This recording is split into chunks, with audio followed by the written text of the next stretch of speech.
Hello friends, welcome back to my channel, Life After 50 with Terry. I'm Terry. So today's video, I want to kind of expand on the video that I made earlier, the 10 dating tips for women over 50. And the topic I want to touch on today is how to be selective. All right, so maybe you've taken a break from the dating scene for a while, or maybe you've never even considered putting yourself out there until now.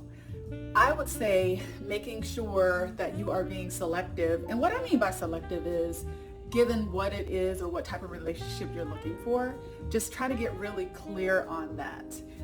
Myself, I am interested in long-term, leading to marriage. You may not be interested in that, but I do think it's important for you to get clear about what it is that you're looking for. All right, so I'm going to start off with saying that you want to try and get a clear understanding of what it is that you're looking for in a partner. Are you looking for a partner? I mean, does age matter to you? Do you want someone who's older, younger, around the same age as you? How do you feel about having a partner that has young children or children still at home? How do you feel about having a partner that may be sedentary, whereas you're an active person? Would you prefer someone who is active?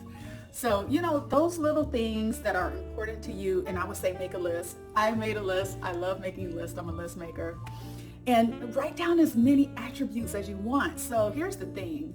No one is perfect, right? But there is someone out there who's perfect for you. So why not make a list, write it down, and then you can kind of prioritize which of those attributes are the most important and which ones are deal breakers if this person doesn't come with said characteristics. Okay, so here's another thing. I talked about setting boundaries.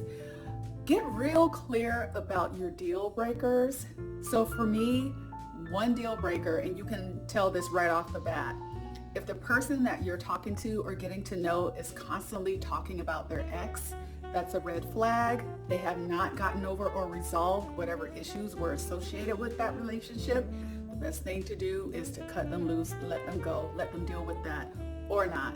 So for me, that is a deal breaker. I'm going to go through my list of deal breakers because I think it's important, and I think a lot more people, men included, not just women, but men included, would probably agree and say, yeah, that is a deal breaker. Another one off the bat, a deal breaker for me is smoking. I do not want to be in a relationship with someone who smokes. That is just not my thing. I hate how it smells. I hate how it tastes when you go to kiss someone who smokes. It's not cute. So absolutely no smokers. So yeah, get clear about your deal breakers. All right, so and I'm making an assumption here, right? But I think I'm pretty much going to be on the mark.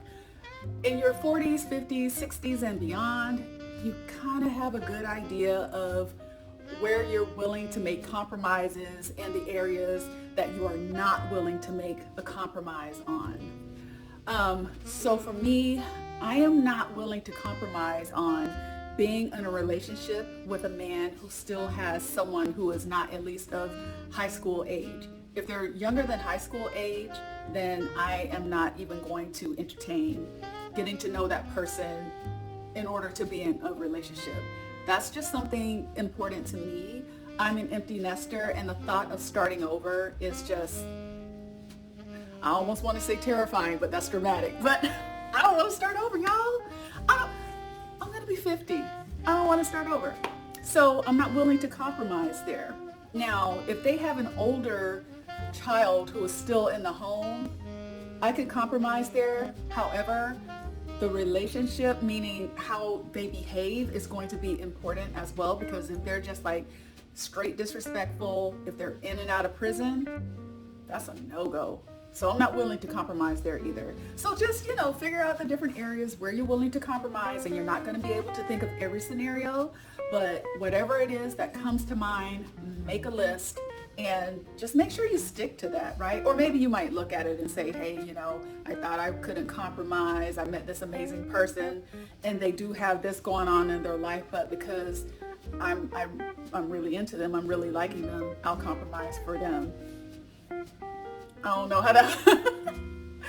how well that would go, but you can give it a shot. But anyway, just kind of think about the areas that you're willing to compromise and the areas where you are not.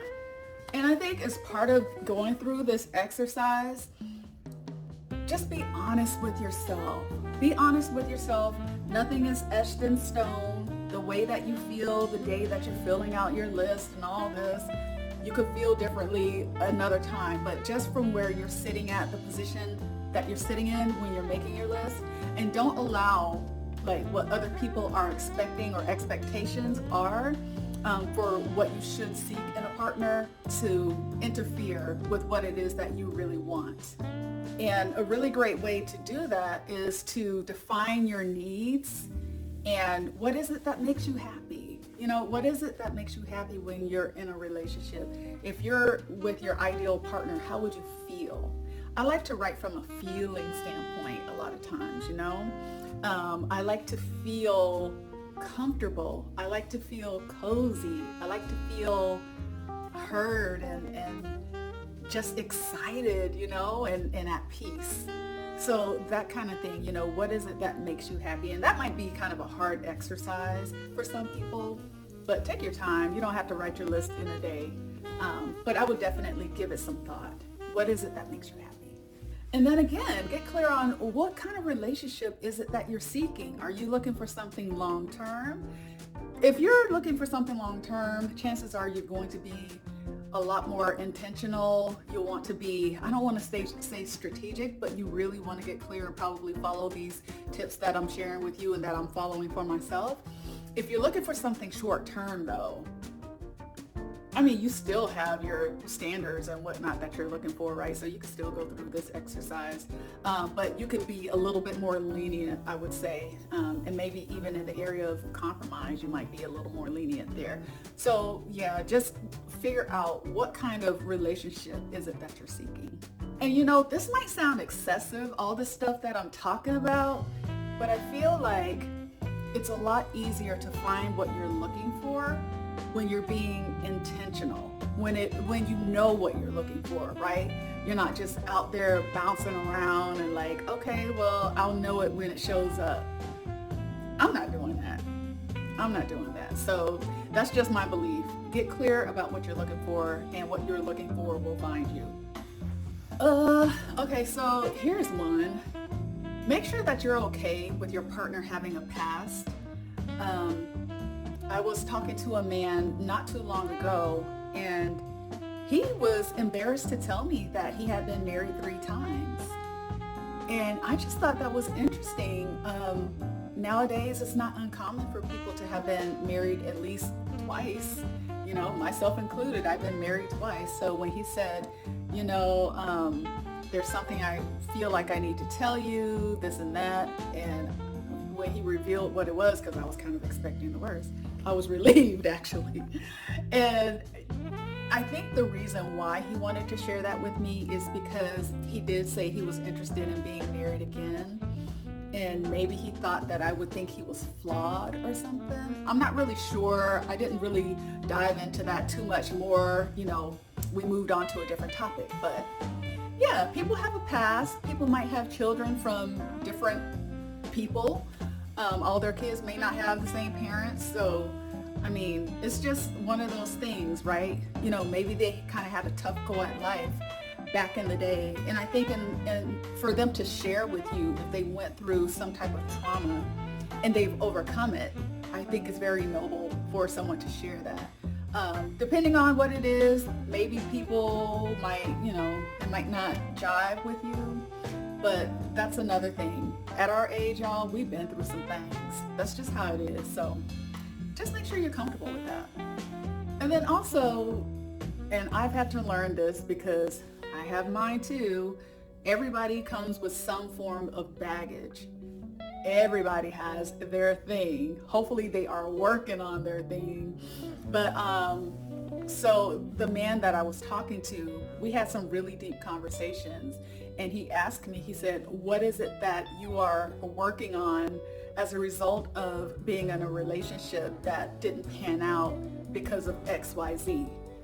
And I had to sit there for a second to think about it, and I was able to come up with what that was. And I believe that I had resolved it, but because he asked me that question, it really caused me to want to be introspective and to really like look at it and see, okay, have I resolved that issue? And if not, maybe I need to include that in my therapy sessions. All right, y'all. So that is what I have to offer you today. These are tips that I am following for myself, so I thought I would share it. I think it's kind of cool and kind of fun. Hopefully you all will see me be successful out here in this dating world. I had this running joke, Tonka Bean and Tobacco 2023. I said I was going to be married this year. I'm not, but that's okay. You know, I could meet the person or the man of my dreams this year. Who knows? But anyway, whenever it comes, I know that I'm being intentional as possible, tagging God in as well. So yeah, wish me luck out there, y'all. And best of luck to you too if you're out there looking to find love. Okay, so if you enjoyed the video today, please give it a thumbs up, comment, because I would love to chat with you about what I shared today. Subscribe if you're not subscribed, y'all. Come on, subscribe, join the tribe. Ooh, subscribe, join the tribe. Subscribe, join the tribe. All right, y'all, I'll see you in the next one. Take care. Bye.